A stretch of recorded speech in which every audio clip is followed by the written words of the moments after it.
ਖੇਤੀ ਸੋਧ ਬਿੱਲ ਨੂੰ ਲੈ ਕੇ ਪੂਰੇ ਪੰਜਾਬ ਅਤੇ ਹਰਿਆਣਾ ਦੇ ਵਿੱਚ ਰੋਸ ਪ੍ਰਦਰਸ਼ਨ ਹੋ ਰਿਹਾ ਹੈ।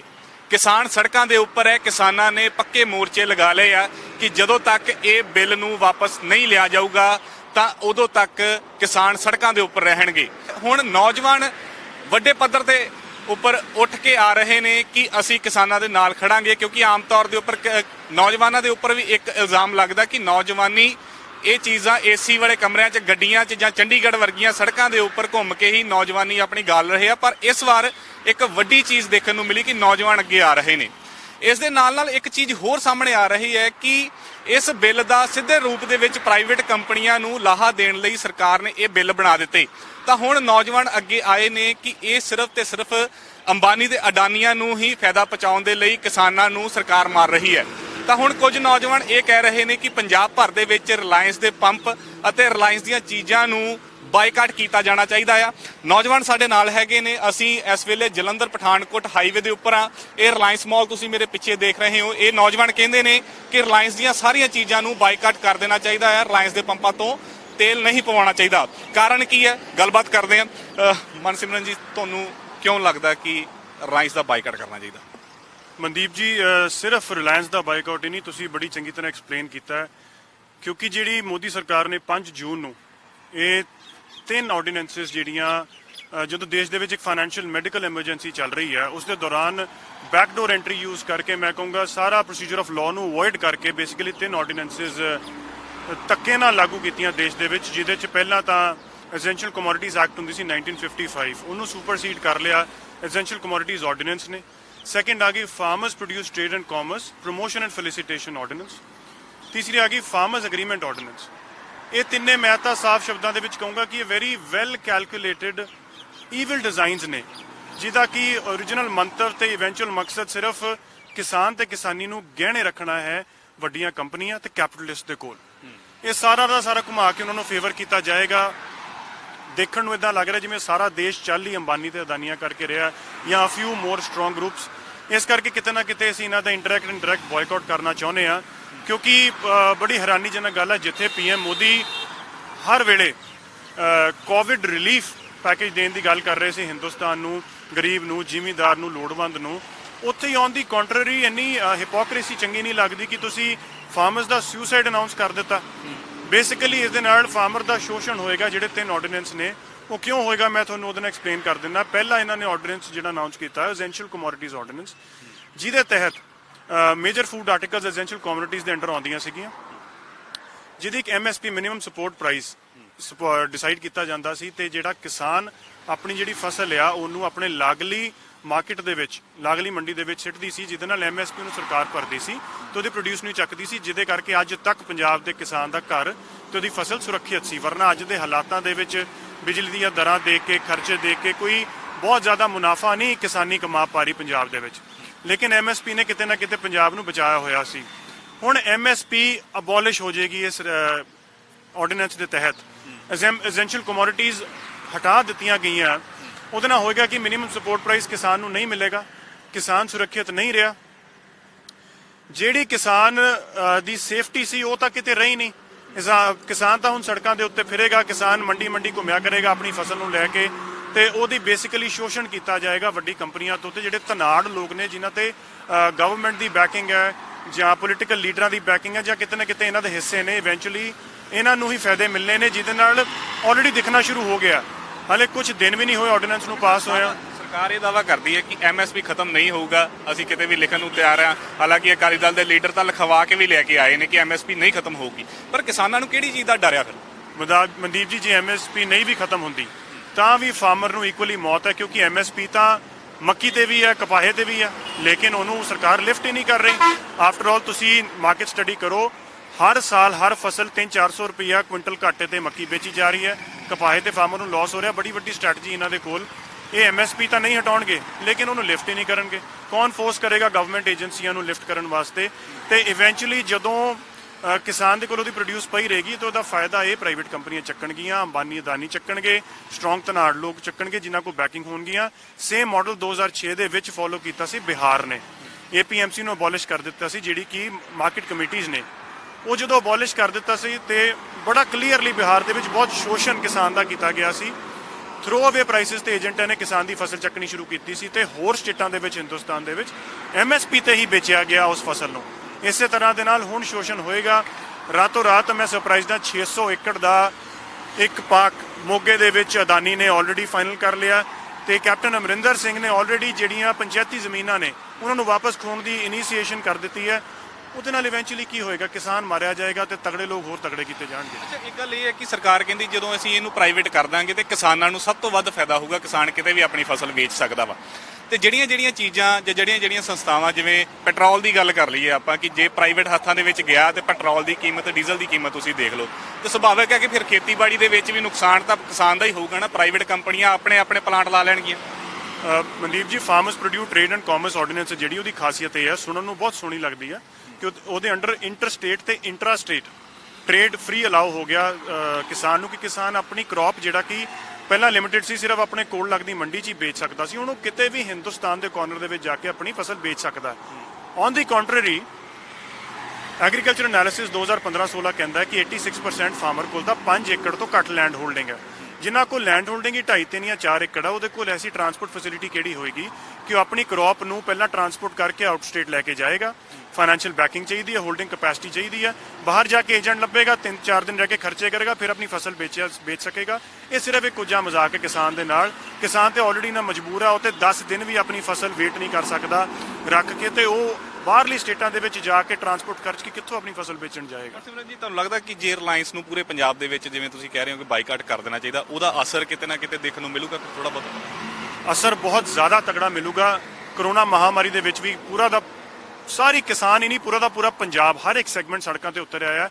ਕਿਉਂਕਿ ਮੈਂ ਇੱਕ ਗੱਲ ਕਲੀਅਰ ਕਰਨੀ ਚਾਹੁੰਦਾ, ਇਹਦੇ ਨਾਲ ਸਿਰਫ ਕਿਸਾਨ ਦੀ ਮੌਤ ਨਹੀਂ ਹੈ, ਇਹ ਤਿੰਨੋਂ ਆਰਡੀਨੈਂਸਸ ਦੇ ਨਾਲ ਸਿਰਫ ਕਿਸਾਨ ਦਾ ਸੁਸਾਈਡ ਜਾਂ ਕਿਸਾਨ ਦੀ ਡੈਥ ਵਾਰੰਟ ਨਹੀਂ ਇਸ਼ੂ ਕੀਤੇ ਬੀਜੇਪੀ ਸਰਕਾਰ ਨੇ, ਰਾਦਰ ਹਰ ਇੱਕ ਸੈਕਟਰ ਨੇ ਹਰਟ ਹੋਣਾ।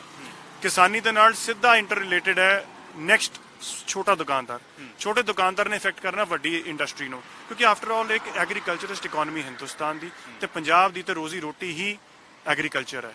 ਉਹਨੂੰ ਮਾਰਿਆ ਜਾਏਗਾ ਤੇ ਸਾਰਾ ਦਾ ਸਾਰਾ ਪੰਜਾਬ ਮਰੇਗਾ, ਬ੍ਰੇਨ ਡਰੇਨ ਵਧੇਗਾ, ਯੂਥ ਬਾਹਰ ਭੱਜੇਗਾ, ਕ੍ਰਾਈਮ ਵਧੇਗਾ, ਇਵੈਂਚੁਅਲੀ ਸਾਰਾ ਦਾ ਸਾਰਾ ਖਾਮਿਆਜ਼ਾ ਪੰਜਾਬ ਨੇ ਭੁਗਤਣਾ ਹੈ। ਤੁਸੀਂ, ਅਸੀਂ, ਵਪਾਰੀ, ਹਰੇਕ ਬੰਦੇ ਨੇ ਇਹਦਾ ਨੁਕਸਾਨ, ਇਹਦੀ ਖਤਾ ਖਾਣੀ ਹੈ। ਸਿਰਫ ਫਾਰਮਰ ਨੇ ਨਹੀਂ ਖਾਣੀ, ਇਸ ਲਈ ਅਸੀਂ ਫਾਰਮਰ ਦੀ ਐਜੀਟੇਸ਼ਨ ਦੇ ਨਾਲ ਆ, ਤੇ ਜਿੰਨੀ ਆਵਾਜ਼ ਬੁਲੰਦ ਫਾਰਮਰ ਨੇ ਕਰਨੀ ਹੈ, ਆਈ ਐਮ ਹੋਪਫੁਲ ਕਿ ਰਾਸ਼ਟਰਪਤੀ ਇਹਨੂੰ ਸਟ੍ਰਾਈਕ ਆਫ ਕਰ ਦੇਵੇ ਆਰਡੀਨੈਂਸਿਸ ਨੂੰ, ਨਹੀਂ ਹੋਇਆ ਤੇ ਸੁਪਰੀਮ ਕੋਰਟ ਤੋਂ ਕਿਤੇ ਨਾ ਕਿਤੇ ਹੋਣੀ ਚਾਹੀਦੀ ਹੈ।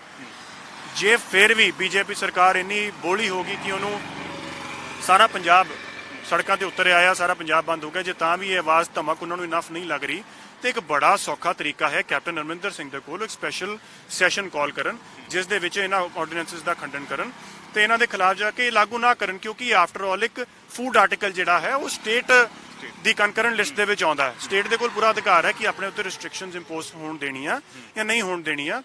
ਆਰਟੀਕਲ 370 ਸ਼ੁਰੂ ਤੋਂ ਹਿੰਦੁਸਤਾਨ ਦੇ ਵਿੱਚ ਜਦੋਂ ਕੋਈ ਕਾਨੂੰਨ ਲਾਗੂ ਕਰਦਾ ਸੀ, ਉਹਦੇ ਤਹਿਤ J&K ਨੂੰ ਪ੍ਰੋਟੈਕਸ਼ਨ ਮਿਲਦੀ ਸੀ ਕਿ ਇਹ ਕਾਨੂੰਨ ਪੂਰੇ ਹਿੰਦੁਸਤਾਨ 'ਚ ਲਾਗੂ ਹੋਏਗਾ ਐਕਸੈਪਟ ਫॉर J&K। ਇਸੇ ਤਰ੍ਹਾਂ ਨਾਲ ਆਰਟੀਕਲ 371 ਸੈਕਸ਼ਨ A ਤੋਂ ਲੈ ਕੇ ਸੈਕਸ਼ਨ J ਤੱਕ ਹਿੰਦੁਸਤਾਨ ਦੇ 10 ਸਟੇਟਾਂ ਨੂੰ, ਵਿਚ includes Gujarat, Maharashtra, Goa, north eastern states, ਇਹਨਾਂ ਨੂੰ ਪ੍ਰੋਟੈਕਟ ਕਰਦਾ ਕਿ ਕਿਸੇ ਵੀ ਆਰਡੀਨੈਂਸ ਦੇ ਖਿਲਾਫ ਸਟੇਟ ਡਿਨਾਈ ਕਰ ਸਕਦੀ ਕਿ ਸਾਨੂੰ ਇਹ ਫੇਵਰੇਬਲ ਨਹੀਂ ਹੈ। ਜੇ ਬਾਰ-ਬਾਰ ਮੋਦੀ ਜੀ ਨੂੰ ਲੱਗਦਾ ਹੈ ਕਿ ਇਹ ਹਿੰਦੁਸਤਾਨ ਦੇ ਫਾਰਮਰ ਵਾਸਤੇ ਬਹੁਤ ਚੰਗਾ, ਉਹ ਬਾਰ-ਬਾਰ ਸਾਨੂੰ ਕਨਵਿੰਸ ਕਰਨ ਦੀ ਕੋਸ਼ਿਸ਼ ਕਰ ਰਹੇ ਨੇ, ਉਹ ਜੀ ਸੱਦ ਕੇ ਸਾਰੇ ਹਿੰਦੁਸਤਾਨ ਦੇ ਵਿੱਚ ਲਾਗੂ ਕਰਨ, ਜਾਂ ਜਿਹੜੇ ਸਟੇਟ ਉਹਦੀ ਸਪੋਰਟ ਕਰਦੇ ਨੇ ਲਾਗੂ ਕਰਨ। ਪੰਜਾਬ ਦੇ ਨਾਲ ਇਹ ਧੱਕਾ ਨਾ ਕਰਨ। ਕਿਉਂ ਨਹੀਂ ਸਾਨੂੰ ਆਰਟੀਕਲ 371 ਦੇ ਤਹਿਤ, ਜਿਵੇਂ ਬਾਕੀ ਸਟੇਟਾਂ ਨੂੰ ਇਹ ਪ੍ਰੋਟੈਕਸ਼ਨ ਹੈ, ਪੰਜਾਬ ਨੂੰ ਵੀ ਇਹ ਤੋਂ ਬਾਹਰ ਕੱਢ ਦਿੱਤਾ ਜਾਵੇ। ਸਾਨੂੰ ਇਹ ਧੱਕਾ, ਇਹ ਜਬਰ ਜਨਾਹ, ਇਹ ਡੈਥ ਵਾਰੰਟ ਨਹੀਂ ਚਾਹੀਦਾ। ਅਸੀਂ ਆਪਣੇ ਕਿਸਾਨ ਨੂੰ ਖੁਦਕੁਸ਼ੀ ਕਰਦੇ ਨਹੀਂ ਦੇਖ ਸਕਦੇ। ਕੀ ਲੱਗਦਾ ਕਿ ਕਿਸਾਨ ਤਾਂ ਵੈਸੇ ਹੀ ਸਾਡਾ ਪੰਜਾਬ ਦਾ ਖੁਦਕੁਸ਼ੀਆਂ ਦੇ ਰਾਹ ਪਿਆ ਹੋਇਆ ਹੈ, ਤੇ ਇੱਕ ਕਿਸਾਨ ਨੇ ਤਾਂ ਬਠਿੰਡੇ ਦੇ ਵਿੱਚ ਜ਼ਹਿਰ ਖਾ ਕੇ ਆਤਮ ਹੱਤਿਆ ਵੀ ਕਰ ਲਈ, ਤਾਂ ਆਉਣ ਵਾਲੇ ਸਮੇਂ 'ਚ ਇਹ ਸਿਲਸਿਲਾ ਵਧੂਗਾ। ਕੀ ਮੋਦੀ ਗਵਰਨਮੈਂਟ ਨੂੰ ਇਹ ਚੀਜ਼ ਨਹੀਂ ਪਤਾ ਕਿ ਜਾਂ ਫਿਰ ਉਹਨੇ ਪੰਜਾਬ ਨੂੰ ਲੱਤ ਮਾਰ ਦਿੱਤੀ ਹੈ? ਬੜੀ ਹੈਰਾਨੀਜਨਕ ਗੱਲ ਹੈ, ਕਿੱਥੇ ਪੰਜਾਬ ਦੇ ਬਿਨਾਂ ਸਰਿਆ ਨਹੀਂ ਸੀ ਕਰਦਾ। ਸਾਰੀ ਉਮਰ ਹਿਸਟਰੀ ਦੇ ਵਿੱਚ ਤੁਸੀਂ ਦੇਖ ਲਓ, ਜਦੋਂ ਹਿੰਦੁਸਤਾਨ ਨੂੰ ਲੋੜ ਪਈ, ਪੰਜਾਬ ਦੇ ਕਿਸਾਨ ਨੇ ਸਾਥ ਦਿੱਤਾ। ਸਰਕਾਰਾਂ ਨੇ ਜਦੋਂ ਕੋਈ ਫਸਲ ਮੰਗੀ, ਅਨਾਜ ਦੀ ਸ਼ਾਰਟੇਜ ਆਈ, ਗ੍ਰੀਨ ਰੈਵੋਲੂਸ਼ਨ ਕੌਣ ਲੈ ਕੇ ਆਇਆ? ਪੰਜਾਬ ਦਾ ਕਿਸਾਨ ਲੈ ਕੇ ਆਇਆ। ਜਦੋਂ ਸਾਰੇ ਦੇਸ਼ ਦੇ ਵਿੱਚ ਅਨਾਜ ਨਹੀਂ ਸੀ, ਸਰਕਾਰਾਂ ਦੇ ਇੱਕ ਵਾਰ ਕਹਿਣ ਤੇ ਪੰਜਾਬ ਦੇ ਕਿਸਾਨ ਨੇ ਆਪਣੇ ਫਾਈਨੈਂਸ਼ੀਅਲ ਮੋਨੀਟਰੀ ਬੈਨੀਫਿਟਸ ਨਾ ਦੇਖਦਿਆਂ ਸਾਥ ਦਿੱਤਾ ਹਿੰਦੁਸਤਾਨ ਦਾ। ਲੇਕਿਨ ਪਹਿਲੀ ਵਾਰ ਐਤਕੀ ਕਿਸਾਨ ਨੂੰ ਹਿੰਦੁਸਤਾਨ ਦੀ ਲੋੜ ਪਈ ਹੈ, ਸਰਕਾਰਾਂ ਦੀ ਲੋੜ ਪਈ ਹੈ। ਲੇਕਿਨ ਸ਼ਰੇਆਮ ਸਰਕਾਰਾਂ ਖਿਲਾਫ ਹੋ ਚੁੱਕੀਆਂ ਕਿਸਾਨ ਦੇ, ਤੇ ਕਿਸਾਨ ਨੂੰ ਖੁਦਕੁਸ਼ੀਆਂ ਵੱਲ ਧੱਕ ਰਹੀਆਂ ਨੇ ਤੇ ਐਡ ਨਹੀਂ ਹੋਣਗੀਆਂ। ਮਨਦੀਪ ਜੀ, ਮੈਨੂੰ ਡਰ ਹੈ ਇਸ ਗੱਲ ਦਾ ਕਿ ਸ਼ਾਇਦ ਇਹ ਖੁਦਕੁਸ਼ੀਆਂ ਮਲਟੀਪਲਾਈ ਹੋਣਗੀਆਂ, ਜਿਹੜਾ ਡੈਟ ਹੈ ਕਿਸਾਨ ਦੇ ਉੱਤੇ ਉਹ ਮਲਟੀਪਲਾਈ ਹੋਏਗਾ, ਤੇ ਕਿਤੇ ਨਾ ਕਿਤੇ ਇਸ ਤੋਂ ਬਾਅਦ ਸਾਨੂੰ ਡਰ ਹੈ ਕਿ ਬਿਜਲੀ ਦੀ ਡਿਸਟ੍ਰੀਬਿਊਸ਼ਨ ਵੀ ਪ੍ਰਾਈਵੇਟ ਕਰ ਦਿੱਤੀ ਜਾਏਗੀ ਤੇ ਉਹਦੇ ਨਾਲ ਕਿਸਾਨ ਨੂੰ ਹੋਰ ਮੌਤ ਵੱਲ ਧਕੇਲਿਆ ਜਾਏਗਾ। ਤੇ ਆਫਟਰ ਆਲ ਫਾਰਮਿੰਗ ਦਾ ਮੈਨੂੰ ਨਹੀਂ ਪਤਾ ਇੰਨੀ ਅਣਗਹਿਲੀ ਇੰਨੀ ਬੇਕਦਰੀ ਕਿਉਂ ਕੀਤੀ ਜਾ ਰਹੀ ਪੰਜਾਬ ਦੇ ਫਾਰਮਰ ਦੀ।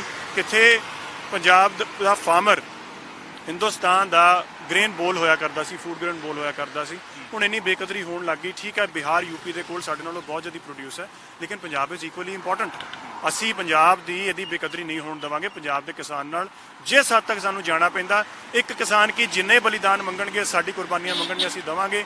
ਜੇ ਕੁਝ ਮੌਤਾਂ ਦੇ ਨਾਲ, ਜੇ ਕੁਝ ਐਜੀਟੇਸ਼ਨਸ ਦੇ ਨਾਲ ਇਹ ਸਰਕਾਰਾਂ ਜਾਗਦੀਆਂ ਨਹੀਂ, ਅਸੀਂ ਇਹਨਾਂ ਨੂੰ ਜਗਾਵਾਂਗੇ। ਬੇਸਿਕਲੀ ਜਿਹੜੀ ਰੌਲਟ ਐਕਟ ਗੋਰਿਆਂ ਵੇਲੇ ਚੱਲਦੀ ਸੀ, ਉਹ ਇਹਨਾਂ ਨੇ ਲਿਆਂਦੀ ਐਸੈਂਸ਼ੀਅਲ ਐਗਰੀਮੈਂਟ ਐਕਟ ਦੇ ਤਹਿਤ। ਐਸੈਂਸ਼ੀਅਲ ਐਗਰੀਮੈਂਟ ਐਕਟ ਕਹਿੰਦੀ ਹੈ ਫਾਰਮਰਸ ਐਗਰੀਮੈਂਟ ਐਕਟ ਕਹਿੰਦੀ ਹੈ ਇੱਕ ਫਾਰਮਰ ਦੇ ਨਾਲ ਕੋਈ ਵੀ ਲੇਮੈਨ ਉੱਠ ਕੇ, ਮੇਰੇ ਵਰਗਾ ਬੰਦਾ, ਇੱਕ ਆਧਾਰ ਕਾਰਡ ਦੇ ਬੇਸ ਦੇ ਉੱਤੇ ਇੱਕ ਪੈਨ ਕਾਰਡ ਦਿਖਾ ਕੇ ਸਿਰਫ ਆਪਣਾ ਇੱਕ ਐਗਰੀਮੈਂਟ ਕਰ ਸਕਦਾ ਕਿ ਤੇਰੇ ਨਾਲ ਪ੍ਰੀ ਮੈਚੁਰ ਪ੍ਰਾਈਸਿਸ ਦੇ ਉੱਤੇ ਅਸੀਂ ਤੇਰੀ ਫਸਲ ਚੱਕਣੀ ਕਰ ਲਈ। ਜੇ ਉਹਦੇ ਤੇ ਕੋਈ ਵਾਧਾ ਹੁੰਦਾ, ਉਹ ਸਾਰਾ ਦਾ ਸਾਰਾ ਵਾਧਾ ਉਸ ਪ੍ਰਾਈਵੇਟ ਪਰਸਨ ਦਾ ਜਾਂ ਕੰਪਨੀ ਦਾ ਹੈ, ਜ਼ਿਮੀਦਾਰ ਦਾ ਨਹੀਂ ਹੈ। ਲੇਕਿਨ ਜ਼ਿਮੀਦਾਰ ਦਾ ਜੇ ਕੋਈ ਨੁਕਸਾਨ ਹੁੰਦਾ ਹੈ, ਕਿਆ ਉਹ ਪ੍ਰਾਈਵੇਟ ਐਂਟੀਟੀ ਉਹਨੂੰ ਇੰਸ਼ੋਰੈਂਸ ਦੇਗੀ, ਉਹਦਾ ਖਾਮਿਆਜ਼ਾ ਭੁਗਤੇਗੀ? ਹੋਰ ਤਾਂ ਹੋਰ ਬੜਾ ਸੋਹਣਾ ਸਿਸਟਮ ਲੱਗਦਾ ਸੁਣਨ ਨੂੰ। ਸਰਕਾਰ ਨੇ ਕਿਹਾ ਕਿ ਬਸ਼ਰਤੇ ਇਹ ਹੋਏਗਾ ਵੀ ਜਿਹੜਾ ਵੀ ਉਹਦੇ ਨਾਲ ਟ੍ਰੇਡ ਕਰੇਗਾ ਫਾਰਮਰ ਦੇ ਨਾਲ ਓਪਨਲੀ ਲੇਮੈਨ, ਉਹਨੂੰ 3 ਦਿਨਾਂ ਦੇ ਵਿੱਚ ਪੇਮੈਂਟ ਦੇਣੀ ਪਏਗੀ ਫਾਰਮਰ ਨੂੰ। ਕੋਈ ਉਹਨੂੰ ਆਪਣੀ ਫਾਈਨੈਂਸ਼ੀਅਲ ਬੈਕਗ੍ਰਾਉਂਡ ਨਹੀਂ ਪ੍ਰੂਫ ਕਰਨੀ ਪਊਗੀ, ਕੋਈ ਉਹਦੀ ਬੈਕਿੰਗ ਨਹੀਂ ਦੇਖੀ ਜਾਊਗੀ, ਕੋਈ ਬੈਂਕ ਦੀ ਗਾਰੰਟੀ ਨਹੀਂ ਲਈ ਜਾਊਗੀ। ਜੇ ਖੁਦਾ ਨਾ ਖਾਸਤਾ ਕੋਈ ਵੀ ਬੰਦਾ ਸ਼ੋਸ਼ਣ ਕਰਦਾ ਫਾਰਮਰ ਨੂੰ, 3 ਦਿਨ ਦੇ ਵਿੱਚ ਉਹਦੀ ਬਣਦੀ ਹੋਈ ਰਕਮ ਨਹੀਂ ਅਦਾ ਕਰਦਾ, ਤੇ ਫਾਰਮਰ ਦੇ ਕੋਲ ਰਸਤਾ ਕੀ ਹੈ? ਫਾਰਮਰ ਦੇ ਕੋਲ 3 ਟੀਅਰ ਰਿਡਰੈਸਲ ਗ੍ਰੀਵੈਂਸ ਮਾਡਲ ਹੈ, ਜਿਹਦੇ ਨਾਲ ਉਹ ਐਸਡੀਐਮ ਦੇ ਕੋਲ ਜਾ ਸਕਦਾ। ਜੇ ਐਸਡੀਐਮ ਉਹਦੀ ਗੱਲ ਨਹੀਂ ਸੁਣਦਾ ਤੇ ਉਹ ਡੀਸੀ ਦੇ ਕੋਲ ਜਾ ਸਕਦਾ। ਹੈਰਾਨੀਜਨਕ ਗੱਲ ਇਹ ਹੈ, ਬੱਚਾ ਹਿੰਦੁਸਤਾਨ ਜਾਣਦਾ ਕਿ ਹਿੰਦੁਸਤਾਨ ਦੇ ਸਾਰੇ ਮਹਿਕਮੇ ਟੋਟਲੀ ਕਰਪਟ ਤੇ ਫੇਲ ਹੋ ਚੁੱਕੇ ਨੇ, ਸਿਵਾਏ ਜੁਡੀਸ਼ਰੀ ਦੇ। ਸਿਰਫ ਜੁਡੀਸ਼ੀਅਲ ਸਿਸਟਮ ਦੇ ਵਿੱਚ ਹਰ ਬੰਦੇ ਨੂੰ ਆਸ ਹੈ, ਲੇਕਿਨ ਇਸ ਆਰਡੀਨੈਂਸ ਨੇ ਫਾਰਮਰ ਦਾ ਜੁਡੀਸ਼ੀਅਲ ਰਸਤਾ ਹੀ ਬੰਦ ਕਰ ਦਿੱਤਾ। ਕੋਰਟਾਂ ਦੀ ਅਪੀਲ ਹੀ ਬੰਦ ਕਰ ਦਿੱਤੀ। ਸਿਵਲ ਕੋਰਟਾਂ ਦੇ ਵਿੱਚ ਜਾਣਾ ਚਾਹੁੰਦਾ ਸੀ ਫਾਰਮਰ, ਉਹ ਜਾ ਹੀ ਨਹੀਂ ਸਕਦਾ। ਹੁਣ ਤਾਂ ਚੁਣੌਤੀ ਦੇ ਹੀ ਨਹੀਂ ਸਕਦਾ ਜੀ, ਦੇ ਹੀ ਨਹੀਂ ਸਕਦਾ, ਸਿਰਫ ਐਸਡੀਐਮ ਡੀਸੀ ਤੱਕ ਲਿਮਿਟਿਡ ਰਹਿ ਜਾਏਗਾ। ਤੇ ਮੈਂ ਪੁੱਛਣਾ ਚਾਹੁੰਦਾ, ਕਿਆ ਇੱਕ 2-2.5 ਕਿੱਲੇ ਹੋਲਡਿੰਗ ਰੱਖਣ ਵਾਲਾ ਫਾਰਮਰ ਇੰਨੀ ਜ਼ਰੂਰਤ ਰੱਖਦਾ ਕਿ ਉਹ ਅੰਬਾਨੀ, ਅਦਾਨੀ ਜਾਂ ਨੈਸ਼ਨਲਾਈਜ਼ ਕੰਪਨੀਆਂ ਦੇ ਨਾਲ ਜਾਂ ਗਵਰਨਮੈਂਟ ਦੇ ਜਿਹੜੇ ਏਜੰਟਸ ਨੇ, ਇਹਨਾਂ ਦੀ ਬੈਕਿੰਗ ਵਾਲੇ ਮਾਫੀਆ ਨੇ, ਇਹਨਾਂ ਦੇ ਨਾਲ ਲੜਾਈ ਲੜ ਸਕੇਗਾ? ਸੈਂਟਰ ਦੇ ਵਿੱਚ ਜਾ ਕੇ, ਦਿੱਲੀ ਚੰਡੀਗੜ੍ਹ ਜਾ ਕੇ ਹਿਲਾ ਸਕੇਗਾ, ਆਪਣੀ ਲੜਾਈ ਜਿੱਤ ਲੇਗਾ? ਬੜੀ ਲਾਜ਼ਮੀ ਜੀ ਗੱਲ ਹੈ। ਐਸਡੀਐਮ ਵੀ ਸਰਕਾਰ ਦੇ, ਡੀਸੀ ਵੀ ਸਰਕਾਰ ਦੇ। ਸਰਕਾਰ ਕਿਹਦੀ? ਅੰਬਾਨੀ ਅਦਾਨੀਆਂ ਦੀ। ਤੇ ਇਵੈਂਚੁਅਲੀ ਜਿੱਤ ਉਹਨਾਂ ਦੀ ਹੋਏਗੀ, ਸਰਕਾਰ ਦਾ ਸ਼ੋਸ਼ਣ ਹੋਏਗਾ, ਉਹਨਾਂ ਨੂੰ ਕੌਣ ਨਿਆਂ ਦਿਵਾਏਗਾ? ਆਬਵੀਅਸਲੀ ਸ਼ੋਸ਼ਣ, ਡੈਥ, ਸੁਸਾਈਡਸ ਹੋਣਗੇ। ਅੱਛਾ ਸਰਦਾਰ ਸਾਹਿਬ, ਤੁਹਾਨੂੰ ਲੱਗਦਾ ਵਾਕਈ ਕਿ ਜੇ ਇਦਾਂ ਦਾ ਬਾਈਕਾਟ ਕਰਦੇ ਆ ਤੇ ਕੋਈ ਪੰਜਾਬ ਨੂੰ ਜਾਂ ਪੰਜਾਬ ਦੇ ਕਿਸਾਨਾਂ ਨੂੰ ਥੋੜੀ ਜਿਹੀ ਹਿੰਮਤ ਹੋਊਗੀ? ਬਿਲਕੁਲ ਜੀ, ਦੇਖੋ ਆਪਾਂ ਬਾਈਕਾਟ ਕਰਾਂਗੇ, ਸਾਰੇ ਇਕੱਠੇ ਹੋ ਕੇ ਜੇ ਤੁਰਾਂਗੇ ਤੇ ਇੰਪੈਕਟ ਤਾਂ ਪਊਗਾ ਹੀ ਪਊਗਾ। ਆਪਾਂ ਨੂੰ ਇਹ ਇੱਕ ਬੰਦੇ ਨਾਲ ਹੀ 11 ਬੰਨੇ ਨੇ, 11 ਤੋਂ 111 ਬੰਨੇ ਨੇ। ਇਕੱਠੇ ਹੋ ਕੇ ਚੱਲਾਂਗੇ ਤੇ ਜ਼ਰੂਰ ਇੰਪੈਕਟ ਪਏਗਾ। ਇਹਨਾਂ ਨੂੰ ਮਹਿਸੂਸ ਹੋਏਗਾ ਪੰਜਾਬ ਨਾਲ, ਹਰਿਆਣੇ ਨਾਲ, ਕਿਉਂ ਕਿਸਾਨਾਂ ਨਾਲ ਮਤਰਈ ਮਾਂ ਵਾਂਗੂ ਇਹ ਵਿਹਾਰ ਕਰਦੇ ਪਏ ਨੇ। ਪੰਜਾਬ ਦੇ ਵਿੱਚ ਜਿਹੜਾ ਕਿਸਾਨ ਹੈ, 70% ਪੰਜਾਬ ਦੀ ਜਿਹੜੀ ਕਹਿ ਲਓ ਆਪਾਂ ਖਾਣ ਪੀਣ ਚੱਲਦਾ ਹੈ, 70% ਕਿਸਾਨਾਂ ਦੇ ਸਿਰ ਤੇ ਚੱਲਦਾ ਹੈ। ਇਹ ਇਹਨਾਂ ਕਿਉਂ, ਇਸ ਚੀਜ਼ ਨੂੰ ਰੋਕਣਾ ਪਏਗਾ ਸਾਨੂੰ। ਭਾਵੇਂ ਧਰਨੇ ਦੇਣੇ ਪੈਣ, ਸੜਕਾਂ ਤੇ ਆਣਾ ਪਵੇ। ਯੂਥ ਨੂੰ ਮੇਰੀ ਅਪੀਲ ਹੈ, ਬੇਨਤੀ ਹੈ, ਸਾਡੇ ਵੱਡੇ ਭਾਈ ਸਾਹਿਬ ਨੇ ਬਹੁਤ ਅੱਛਾ ਸਾਰਾ ਬਿਆਨ ਕੀਤਾ। ਮੇਰੀ ਵੀ ਯੂਥ ਨੂੰ ਇਹੀ ਰਿਕੁਐਸਟ ਹੈ, ਬੇਨਤੀ ਹੈ ਕਿ ਇਕੱਠੇ ਹੋਈਏ, ਇਸ ਦੇ ਖਿਲਾਫ ਇਕੱਠੇ ਹੋ ਕੇ ਤੁਰੀਏ ਤਾਂ ਦਿੱਲੀ ਤੱਕ ਧਮਕ ਪੈ ਸਕੇ। ਇਸ ਵਾਰੀ ਤੁਸੀਂ ਨੌਜਵਾਨ ਹੋ, ਸ਼ਾਬਾਸ਼ ਹੈ ਵੈਸੇ ਕਿ ਨੌਜਵਾਨ ਅੱਗੇ ਆਇਆ ਇਸ ਹੈਜੀਟੇਸ਼ਨ ਦੇ ਵਿੱਚ, ਤਾਂ ਤੁਸੀਂ ਧਰਨਿਆਂ ਤੇ ਬੈਠਣ ਨੂੰ ਤਿਆਰ ਹੋ? ਬਿਲਕੁਲ ਜੀ, ਬਿਲਕੁਲ। ਪੰਜਾਬ ਲਈ ਕੁਝ ਵੀ ਕਰਨ ਨੂੰ ਤਿਆਰ ਹਾਂ ਜੀ, ਬੈਠਾਂਗੇ ਜੀ। ਹੁਣ 25 ਤਰੀਕ ਨੂੰ ਕਹਿ ਰਹੇ ਨੇ ਕਿ ਪੰਜਾਬ ਬੰਦ ਆ, ਤਾਂ ਤੁਸੀਂ ਕੁਝ ਕਰ ਰਹੇ ਹੋ ਕਿ ਜਾਂ ਬਸ ਇਹੋ ਜਿਹੀਆਂ ਗੱਲਾਂ ਹੀ ਹੋ ਜਾਣਗੀਆਂ? ਪਹਿਲਾਂ ਨੌਜਵਾਨ ਸੜਕਾਂ ਦੇ ਉੱਪਰ ਗੱਡੀਆਂ ਲੈ ਕੇ ਚੱਲਦੇ ਸੀ, ਤੁਸੀਂ ਨੌਜਵਾਨ ਨਾਲ ਆ ਕਿਸਾਨੀ ਦੇ ਇਸ ਵਾਰ? ਮਨਦੀਪ ਜੀ, ਨੌਜਵਾਨ ਜਿਹਨੂੰ ਕਿ ਹਮੇਸ਼ਾ ਬਦਨਾਮੀ ਮਿਲਦੀ ਕਿ ਨੌਜਵਾਨ ਏਸੀਆਂ 'ਚ ਬੈਠਣ ਨੂੰ ਰਾਜ਼ੀ ਹੈ, ਨੌਜਵਾਨ ਸਿਰਫ ਖਾਣ ਪੀਣ ਵਾਸਤੇ ਪੰਜਾਬ ਦਾ ਸਾਰੀ ਉਮਰ ਪੰਜਾਬ ਦੇ ਨੌਜਵਾਨ ਤੇ ਡਰੱਗ ਦੇ ਜਾਂ ਘਟੀਆ ਐਲੀਗੇਸ਼ਨ ਲੱਗਦੇ ਆਏ ਨੇ। ਐਤਕੀ ਨੌਜਵਾਨ ਪੰਜਾਬ ਦਾ ਐਸੀ ਧਮਕ ਪਾਏਗਾ, ਪੂਰਾ ਹਿੰਦੁਸਤਾਨ ਹਿੱਲੇਗਾ। ਰਾਦਰ ਮੈਂ ਤੇ ਤੁਹਾਡੇ ਮਾਧਿਅਮ ਰਾਹੀਂ ਅਪੀਲ ਕਰਨੀ ਚਾਹੁੰਦਾ ਕਿ ਜਿਹੜੇ ਕਿ ਕੋਈ ਨਾ ਕੋਈ ਪੋਲੀਟੀਕਲ ਪਾਰਟੀਆਂ ਦੇ ਨਾਲ ਵੀ ਨਾਤੇ ਰੱਖਦੇ ਨੇ, ਕਿਉਂ ਨਾ ਅਸੀਂ ਸਾਰੇ ਦੇ ਸਾਰੇ ਅੰਡਰ ਵਨ ਰੂਫ ਇਹਦੇ ਲਈ ਲੜਾਈ ਲੜੀਏ, ਕਿਉਂਕਿ ਇਹ ਜਾਤੀਵਾਦ ਜਾਂ ਪਾਰਟੀਵਾਦ ਦੀ ਲੜਾਈ ਨਹੀਂ ਹੈ, ਇਹ ਪੰਜਾਬ ਦੀ ਲੜਾਈ ਹੈ। ਪੰਜਾਬ ਨਹੀਂ ਹੋ ਰਹਿਣਾ, ਤੁਹਾਡੇ ਸਾਡੇ ਬੱਚੇ, ਯੂਥ ਭਾਈ ਇੱਥੇ ਨਹੀਂ ਰਹਿਣੇ ਜੇ ਪੰਜਾਬ ਦਾ ਇਦਾਂ ਹੀ ਸ਼ੋਸ਼ਣ ਹੁੰਦਾ ਰਿਹਾ।